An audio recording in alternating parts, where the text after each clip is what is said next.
Oi, bangun! Masa narasi pagi udah memulai tapi kamu masih tidur aja? Hari ini ada aku, Satya Adi, yang akan nemenin sarapan informasi kamu. Ada kabar tentang vonis Juliari Batubara, juga klaim herd immunity dan vaksinasi Pfizer di DKI Jakarta. Ada juga update PPKM dan OnlyFans yang katanya mau hapus konten porno nih. Langsung aja yuk kita simak selengkapnya.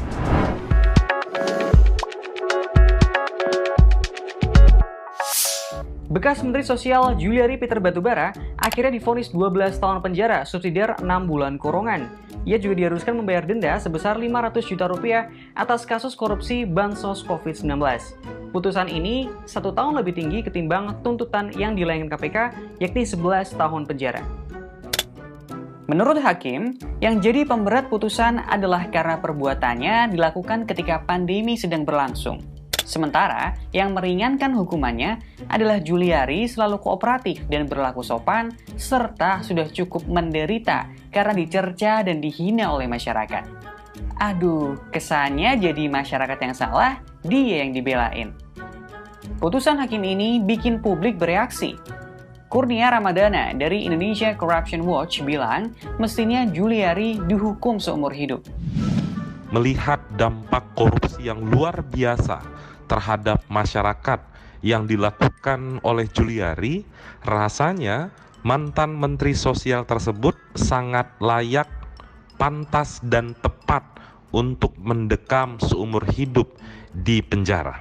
Untuk pengadilan sendiri, gejala kejanggalan sudah terlihat sejak awal, tatkala majelis hakim justru menolak penggabungan perkara gugatan ganti kerugian yang diajukan oleh 18 korban korupsi Bansos. Dari total uang suap sebesar 32 miliar rupiah yang masuk ke kantongnya, ia hanya disuruh mengganti setengahnya, yakni sebesar 14,5 miliar rupiah. Hingga kini, kuasa hukum Juliari katanya masih mikir-mikir dulu tuh perihal putusan vonis ini. Haduh, kita juga ikut mikir-mikir nih, pertimbangan-pertimbangan hukum ini kok aneh-aneh dan ajaib banget ya. Ada yang tahu OnlyFans? Iya, aplikasi yang terkenal karena konten dewasanya itu. Kabarnya mulai Oktober nanti mereka akan melarang konten-konten bermuatan pornografi. Buat kamu yang belum tahu, ini buat yang belum tahu aja nih, OnlyFans adalah aplikasi penyedia konten eksklusif. Mereka kini udah punya 130 juta pengguna. Sebagian kreator memanfaatkan platform ini untuk menjual konten bermuatan pornografi. Nah, OnlyFans mau mengubah haluan. Per 1 Oktober 2021, OnlyFans akan melarang dan memblokir konten pornografi di platformnya. Katanya sih, kebijakan ini diambil demi keberlangsungan jangka panjang perusahaan mereka. Dengar-dengar, keputusan ini juga dikaitkan dengan upaya OnlyFans mendapat pendanaan dari investor. Ya, tapi di OnlyFans nggak cuma ada konten gituan aja kok. Ada juga influencer, musisi, bahkan chef yang jualan konten di situ. Jadi ntar kalau ada temenmu yang mengakses OnlyFans, kamu jangan mikir macam-macam dulu ya. Yuhu, Pfizer tiba di Jakarta. Catat ya, Jakarta, bukan Indonesia. Vaksin besutan Amerika Serikat dan Jerman ini masih diprioritaskan untuk wilayah Jabodetabek.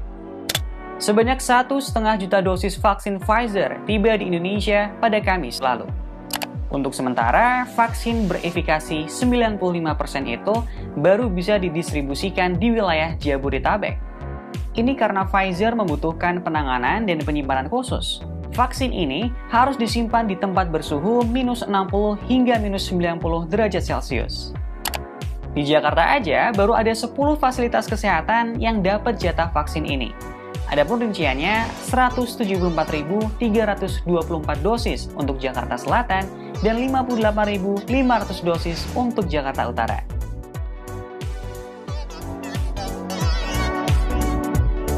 Yang bikin bingung, vaksin Pfizer tahap 1 ini hanya diperuntukkan khusus buat warga dengan KTP atau surat domisili Jakarta.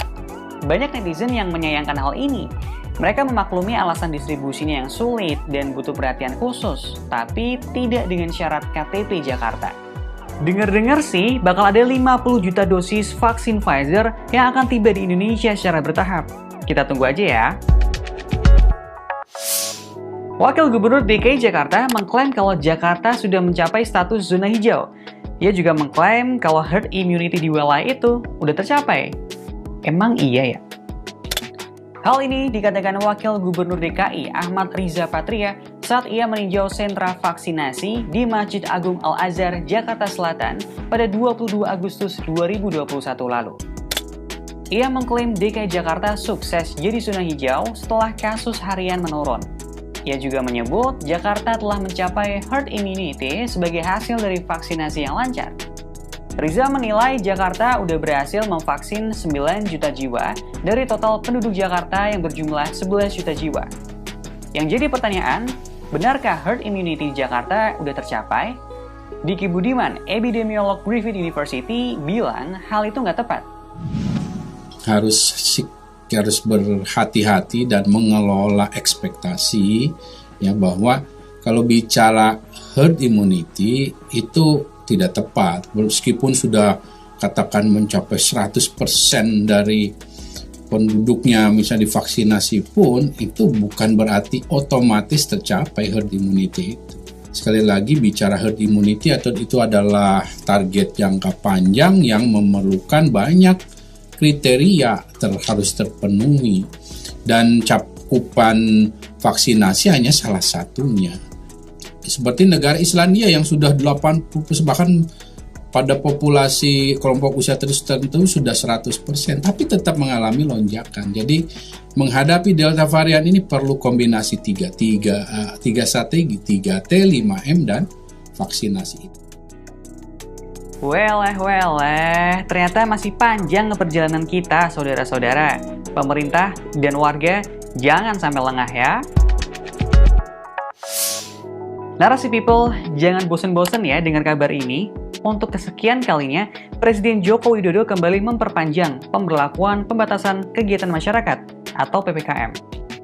Keputusan ini disampaikan Jokowi pada Senin 23 Agustus 2021 melalui kanal YouTube Sekretariat Presiden. Untuk itu, pemerintah memutuskan mulai tanggal 24 Agustus hingga 30 Agustus 2021. Beberapa daerah bisa diturunkan levelnya dari level 4 ke level 3. Yang jadi pembeda, kini Jabodetabek, Bandung, dan Surabaya udah nggak di level 4, melainkan turun ke level 3. Di PPKM level 3, kamu udah bisa berolahraga di luar ruangan. Pemerintah juga bilang akan melakukan uji coba pembukaan mal dengan kapasitas maksimal 50%. Makan di tempat pun udah diperbolehkan dengan kapasitas maksimal 25% alias 2 orang per meja. Selain itu, kapasitas ibadah akan ditingkatkan jadi 50%. Industri berorientasi ekspor juga katanya udah bisa beroperasi 100%. Nah, ruang gerak kita memang jadi lebih leluasa ketimbang sebelumnya. Tapi tetap ya, kalau nggak perlu banget, jangan pergi dulu. 5 informasi udah aku bawain buat kamu. Semoga bisa bikin harimu makin semangat ya. Besok Narasi Pagi akan kembali hadir pukul 8 waktu Indonesia Barat. Sehat selalu semuanya. Sampai jumpa.